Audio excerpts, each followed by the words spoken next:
rock and roll.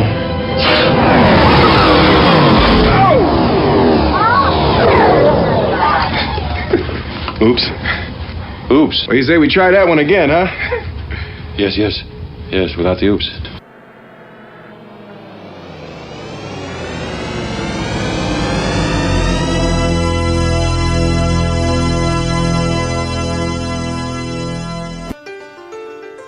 But I went into McDonald's the other night, and I saw up on a sign, McDonald's new Obama value meal. Really? It's really something. You order anything you want, and the guy behind you pays for it.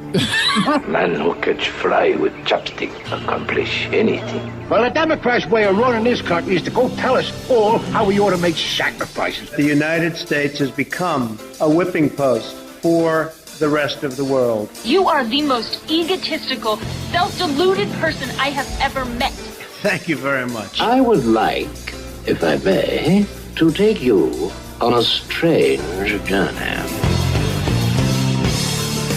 Live from Wilmington, Delaware, it's Behind the Mic, the radio show that talks about whatever.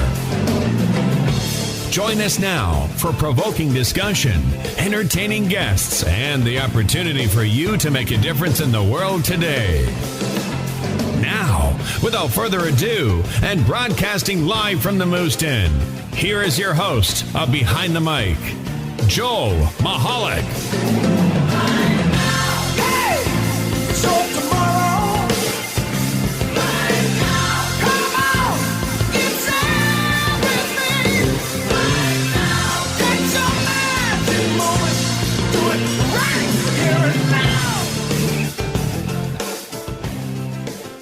Dear Facebook, please stop changing my timeline. Oh, we're back. I'm sorry. Welcome back, folks, to the Behind the Mic Show. I'm Joel Mahalik here with you, along with Ron, Vita, Stan Lee. Behind the glass, our producer, Mr. Tony Richards. The phone number, 443-836-0171. Let me just put the period on that. Finish that letter there. There we go. Rush to Mark Zuckerberg. Okay, 443-836-0171. Facebook.com/BehindTheMike, M-I-K-E. And here's Ron to tell you how to get involved with the Ask Clown of the Week Awards. Ron, over to you. Thank you, Joel, and I hope while you were making that comment towards Facebook, you weren't wearing a Subway uniform. But anyway, if you want to join us through the nominee process, voting, what have you, you can participate in a few ways. Yes, you can email us, fullgametradio@yahoo.com. Subject line, Ask Clown of the Week nominee. You can drop over to the Facebook page, facebook.com/BehindTheMic, or drop over to realityonerradio.com. There's a nice little chat there, and you can post your link and nominations there. So just to cover the bases, this is where we nominate and then vote for a certain someone or something that did or said something stupid and deserves recognition for it. And there's plenty of that from this past week, I guess. So there you go. Thank you, Ron. You're welcome. Now, during the WhatGives segment, we got a lot that people want to get to. But the thing is, just in case we run out of time, there's always next week. But anyway, now, last week, Tony brought something up. And he brought it up with, I think, less than a minute to go. And the funny thing here is, he says, I have a quick question for you. Actually, he said, I have a quick question for you, and I know we're up against the break. So I tabled that, if you guys might remember. So he was asking, in regards to the fact that we use drones to spy on our enemies, what about drones being used in the homeland? And what about personal drones? Whereas there was a story, there's some stories about, a parent spying on their children with a personal drone. So he wants to know what gives. Now, we touched on something. I touched on something last week that I kind of use as a repetitive answer to that, as far as drones in the homeland spying on people. And I think that kind of falls under the same thing I was saying last night about a different story where I kind of sit on the fence with in regards to that, because I guess if I have nothing to hide, I don't care if they're spying on me with a drone. Because if I have a potential terrorist next door, then hopefully that drone will find them and cut them off. But as I said last week also, if you find something out with that drone or with your wiretapping or whatever you're doing, then act on it. And stop waiting for something to happen, and then what we get in the news afterwards is this person and that person knew about it, sent a memo, the memo was ignored, those kinds of things. And as far as parents using drones, personal drones to spy on their kids, for instance, I think no thanks to what America has become. What choice do we have? What choice do we have? We can't just let our kids go out and run around anymore and think they're going to be safe, because this is the America that has happened over the past couple of decades.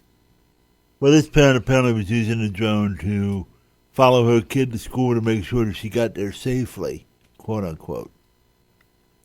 It was a father.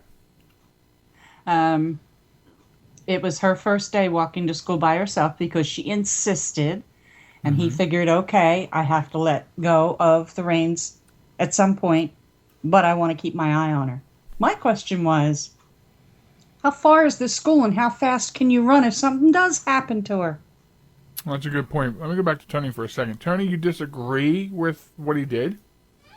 No, my question last week was, what defines the slippery slope between, and I don't disagree with what the father did, but what my question was, what defines the slippery slope between where does it, or where do you draw the line between spying on United States citizens in the hopes of trying to find a possible terrorist, or just like, oops, look what we found? And does that invade privacy rights? Ron, is there a slippery slope?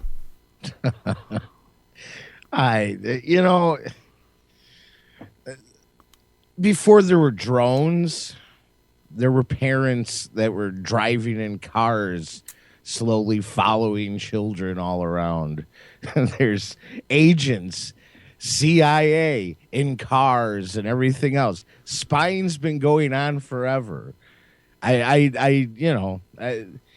With technology, it's stepped up a bit. I don't know where to go with it. I mean, that's a good point. I was going to say to Tony, with the advent of all the different technological advances, we're not going to be able to escape it one way or the other, I think.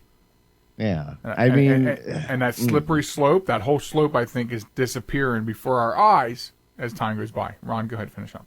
Well, I was just going to say, hearing the stories of days of old when my grandmother would tag, behind my father wherever he went. And, he'd see the car. And, she always wanted to know what he was doing. So, I mean, this is gone on forever. So, I mean, I don't know. In a way, I don't blame the father at all. He wasn't spying on other people. He was watching his kid and make sure she got to school. So, I don't know. All right. Tony, good topic. Very good. What gives? Yep. Vita, you had one all week long egging you on. So what gives? Which one? I'm gonna leave the one. You want to that talk we about sent Mad to Max? Ron. Oh yeah, okay, Mad Max. I have this piece up, this article up on it, and I'm just gonna read a little bits and pieces from it because I don't want to take up a lot of time. It says a well-known men's rights activist blog is calling for a boycott of the post-apocalyptic film Mad Max for being a feminist piece of propaganda posing as a guy flick. This is the part I love. Author Aaron Clary admits he has not seen the film yet, but his self-proclaimed spidey sense noticed that Charlize Theron talked a lot during the trailers for the film, and he said Tom Hardy only seemed to have cameo appearances. Charlize Theron's character barked orders to Mad Max. Nobody barks orders to Mad Max. This guy is a nitwit. He's obviously a misogynist. He's asking all men to boycott the film because it's just a ruse to get you into the theater in order to become a propaganda film for females. And the whole premise is, I believe, from what I've read, that she's basically in charge of keeping the childbearing women. This is post-apocalyptic, Mr. Clary. Right. Keeping the women of childbearing age safe so that what can happen? We can populate the planet again. Mm-hmm. So when it comes right down to it, women are the most important people in a post-apocalyptic Earth. No, that's a good point, I suppose. Anyway, let me circumvent this way and watch the tricky way I ask this question. Stan, if Charlize Theron was barking orders at you, are you listening to her?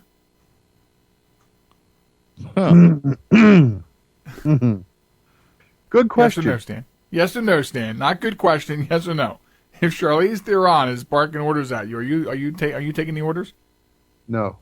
You lying ass. You asked. Let me put it this way. If Charlize Theron with a buzz cut, the top of her face charcoaled out, and her left arm is a prosthetic with a lot of power to it, would you listen to her? I was trying to go a different way, but in that case, I expect the answer to be no. I don't know. If my life is threatened, I might agree.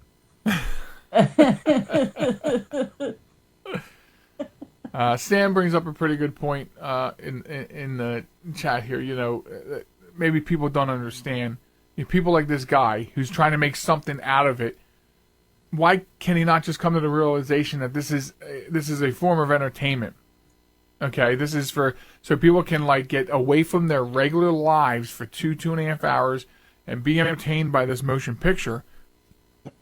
Why is it then that he has to make some sort of agenda out of this entertaining motion picture?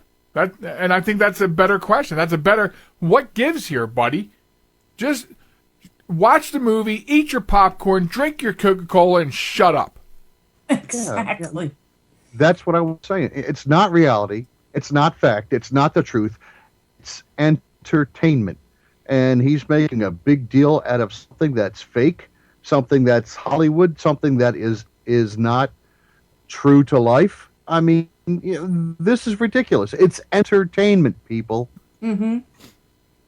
He contends that the men in America and around the world are going to be duped by explosions and fire tornadoes and desert raiders into seeing what's guaranteed to be nothing more than feminist propaganda, while at the same time being insulted and tricked into viewing a piece of American culture ruined and rewritten right in front of their very eyes. Somebody should email him and tell him to pull his bottom lip up over his head and swallow. American culture, I thought that Mad Max was from down under. I thought it was Australia. I'm not sure of this reboot. I don't know much about it. It is. It was filmed in Australia, as were all the others. Yeah. So Max is being played by Tom Hardy? Yeah. Good choice. Yeah.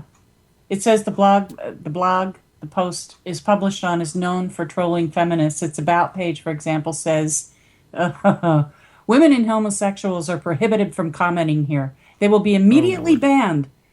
The article has received more than 2,000 comments. One commenter wrote, women and feminists in general have, without a doubt, proven that they are dysfunctional by nature and cannot be trusted with anything. And this movie helps to prove it. Unbelievable. Okay, all I can say is come out from behind your computer and meet me on the street corner. Very, very good, Vita. Very good indeed. Ron, do you have a what gives for this week, Ron? No, never. Never? Just this whole thing with George Stephanopoulos and his little, he's been ad nauseum defending the Clintons and their little funds. And yeah, what is wrong with this guy? And, while doing it, fails to bring up that he's been giving to the same thing. And, nothing like full disclosure. Complete transparency. And just even the speculation of this great media we have, oh, he might lose his job over this. And I'm thinking most of the media doesn't care. I mean, he'll go to MSNBC. He'll be right at home there with Al Sharpton and everybody else. I mean, it'll be fine. But no, seriously, you're that surprised by it all. That was basically my whole thing. All those Pulitzer Prize winning journalists are over there at MSNBC, aren't they? Yeah. Mr. President, could you cluck like a chicken? No, I don't think I will. Yeah, I thought that was amazing how he was defending them, and it turned out, I forget the amount, but apparently he was a pretty big supporter of the same, fund that he was trying to defend. Yeah. And I still think it's interesting. That no one else has pulled into the Democratic primary station. I know. There's still something funny about that. I don't understand it. I mean, Bernie Sanders, he's really the only one, and he's nothing. Nobody's going to vote for Bernie Sanders. Just nobody. I think we're going to wind up with a Republican in the White House, and doggone it, I meant to couch every single one of my comments tonight with, well, if you're asking me if I knew then what I know now. But I forgot. Because I wanted to be Yeb. Yeb! Yeah. I hear what you're saying, and I mean, I think we could all probably sit here and say, well, we'll probably wind up with, or, maybe if the lesser two evils, maybe we wind up with. But what worries me is that there's no one else in that ring because this is some sort of Democratic Party political coup d'etat going on. And I'll just leave that at that until we get further down the road towards 2016. Yeah. There's some strange reason there's no one else vying to go against her. It's weird. But anyway, very good. Thank you, Ron. Appreciate that. Mm-hmm. I am...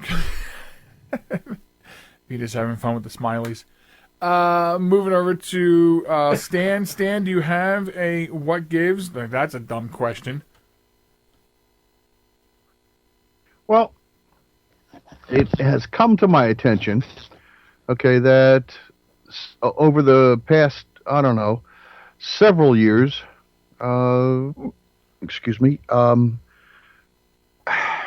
there's a lot of misleading stories that are generated, I think, just to upset and just to get a reaction out of the American public. Really? You're kidding. For a while there was a big scare about killer bees. What happened? It died out. They mixed in with normal bees, and it's no longer a story. Last week I said about, the Ebola. Oh, that was a major issue. That's a big thing. That's finally it hit America. It's here, and now it's died out. It's not even in the news anymore. It's not even being mentioned. Nowadays, they're saying something about what is it? The Black Plague. Oh, the Black Plague, yeah. It's coming back, and I'm going, how many of these stories are they generating just to get drama and just to sell papers, just to get people to listen to the radio, just to get people, this is ridiculous. People in America have got to be on the edge of their seat because every single day, every single story is coming out is so dramatic. It's not funny. And, I'm just wondering who's behind all this. Well, I have two questions for you, Stan, if you don't mind. Go ahead. One, I see what you're saying, to create drama, to sell newspapers, or the other possibility is, or is it to hide something more sinister? That's my first question. You mean diverting attention? Right. And my second question is, if that really works, how do we do it here? Yeah. Well, personally, I think to get more drama and start arguing, start fighting. Vita, give it to them, right, left, right. Go for it. We're dare I say, years and years and years and years ago, when Vita and I were first on the air by ourselves, we were going to do that. Vita, do you remember this? What were we going to do? Because I was frankly busy listening to urinating audio here. The what? Sorry. It's a private joke. We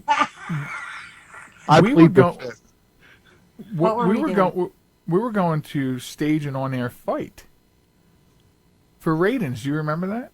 Oh, jeez. Oh, God, yeah. Who poo-pooed that in the end? I think we just decided now we just didn't want to get into be that real. kind of nonsense. Yeah. We're going to be real, and if you were here, you were here. If you didn't listen, oh well. Yeah, I think you were drawing on your WWF background. It was stage a fight. Yeah, right? Yeah. What we used to call a work. Yeah. All right. Thank you, Stan. Very good point. Absolutely very good point. So, my What Gives is a little more social type of thing, which I like to do. I instead of going after the big stories and stuff, I like to try to think about things that affect the listener. Maybe can get a little more personal with the listener. So my What Gives is just the way people drive. In general, I'll give a couple particulars. One, every day when I come home from work, I'm at this intersection where I have to make a left. So it's a 4-way intersection where all 4 points of the intersection have left turn-in green lights. Follow me so far? I know we all know how to drive properly, so I know you guys follow me. So I would be at the red light, and this, I notice it all the time when I'm the first car in line at the red light. So I'm at the red light waiting for my arrow to turn green. And on the other side of the intersection, like every intersection, there's a far right lane, which is a yield then go type of lane, where you don't have to stop for the red light. You can stop, everything good, go, right? Okay. And maybe it's just me, that this is why this bothers me, but every time I'm first in line, and I get my green light, across the intersection, the people in the yield lane, okay, sit there, even when there's no traffic coming the opposite direction where they could take advantage of that lull in between cars. They sit there, and then when I get the green arrow and I start making my left turn, they fly in front of me to get out in the traffic. Essentially cutting me off when you had plenty of other opportunities, and that is your right of way if you yield first. And I don't understand why people have to wait until when I get my right of way. It's like my right of passage to be making that left turn now. You have to interrupt my driving. So that's just one thing. The other thing is, stop signs mean stop. And I'm telling you, luckily we have red lights at some intersections, because I cannot remember the last time I witnessed anyone other than myself stop at a stop sign. That goes for in my community, in other communities as well. It's like they don't exist. I've even asked the management in my community if they would please attach giant red strobe lights to the top of every stop sign. And their response was, that's not going to help. And the only problem I have with that kind of response is, then let's find something that helps. I understand that we're in private property. It's a private community. But will we find some way to communicate that stop means stop after somebody is run down? Are these stop signs right there on the corner, or are they like set off from the corner? No, they're right there where they should be. I know what you're talking about. Okay. Well, listen, I always appreciate when they come back and say, "Well, that's not going to work." My comment back to them would have been, "Well, have you tried it? That you don't know that you know it's not going to work because you've experienced that? And can I see the reports on it, please?" I mean, how about how about something like this? How about if you don't make a full stop at the required point that your tire should be stopped at, then the spikes in the intersection will not go down underneath the street. Ta-da! How about that? Ta-da! Like a little trigger. You behave doing what you're supposed to do here, and you won't need 4 tires. No, your luck, you'll be having to fly over to work one day, and you'll be the one that gets punctured. You're interfering with people's freedom and free will. People have a choice. Keep the law, break the law. Yeah, what do you want to do? Good job turning that around, Vita. Thank you. You're welcome. Wow, isn't it time for you to go? Oh, no, I want to listen to the one thing that Ron's going to do for it. Yeah, I want to listen to that. See how many votes it takes. See, you guys are addictive. You really are. Well, we try to be. That's our What Gives segment. So thank you, everybody on the panel, for making that a great segment. When we come back from break, it's the home stretch of the episode, and that is time for Ask Clown of the Week. That's where Ron takes over the show, and hopefully you got your votes in or your submissions in. We'll do vote in later on in the half hour, so make sure you get them in. FullGamutRadio@yahoo.com, Facebook.com/BehindTheMike. We're in the chat box at Reality One Radio. Get them in. You still got a little bit of time. When we get back from break, we're going to start reviewing them right here on Behind the Mic on the QIB Radio Network.